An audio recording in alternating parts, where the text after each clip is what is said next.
Albert Einstein, जो अपनी गहरी सोच और वैज्ञानिक खोजों के लिए मशहूर थे, एक दिन एक प्रतिष्ठित यूनिवर्सिटी में सेमिनार देने जा रहे थे। लगातार सफर और एक ही लेक्चर को बार-बार दोहराने की वजह से वे थक चुके थे। टैक्सी में बैठे हुए उन्होंने थकान से सिर सहलाया। उनके टैक्सी ड्राइवर, जो कई दिनों से उन्हें जगह-जगह ले जा रहे थे, ने मुस्कुराते हुए कहा, प्रोफेसर, मैंने आपका भाषण इतनी बार सुना है कि अब मैं खुद इसे दे सकता हूं। आइंस्टीन को यह सुनकर हंसी आई, लेकिन तभी उनके दिमाग में एक मजेदार विचार आया। उन्होंने ड्राइवर की ओर देखा और कहा, आओ इसे आजमाते हैं। तुम मेरी जैकेट और चश्मा पहनो और मैं आज तुम्हारा असिस्टेंट बनूंगा।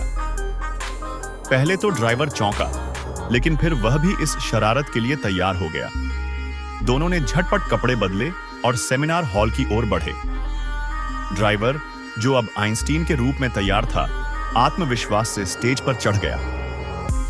असली आइंस्टीन, जो अब असिस्टेंट की भूमिका में थे, चुपचाप ऑडियंस के बीच बैठ गए। किसी को भी इस अदला बदली की भनक तक नहीं लगी। ड्राइवर ने पूरे आत्मविश्वास के साथ आइंस्टीन के शब्दों को दोहराया और शानदार लेक्चर दिया। उसकी स्पीच इतनी प्रभावशाली थी कि ऑडियंस ने तालियों की गड़गड़ाहट से उसका स्वागत किया।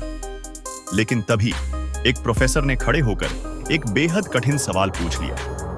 ड्राइवर कुछ सेकंड के लिए चुप हो गया। उसके माथे पर पसीना आ गया। पूरे हॉल में सन्नाटा छा गया, लेकिन फिर उसने तुरंत मुस्कुराते हुए कहा, अरे, यह तो बहुत आसान सवाल है, इसे मेरा असिस्टेंट बताएगा। सभी की नजरें पीछे बैठे असली आइंस्टीन पर चली गई। आइंस्टीन मुस्कुराए, खड़े हुए और शानदार जवाब दिया। उनकी बात सुनकर सभी प्रोफेसर और स्टूडेंट्स दंग रह गए। सेमिनार जबरदस्त तालियों के साथ खत्म हुआ। बैक स्टेज आइंस्टीन और टैक्सी ड्राइवर ने एक दूसरे की ओर देखा और हंस पड़े। यह सिर्फ एक मजेदार किस्सा नहीं था, बल्कि यह दिखाता है कि प्रतिभा सिर्फ बुद्धि में नहीं, बल्कि रचनात्मकता और हास्य में भी होती है। अब सोचिए, अगर आप वहां होते तो क्या आप इस शरारत को पकड़ पाते?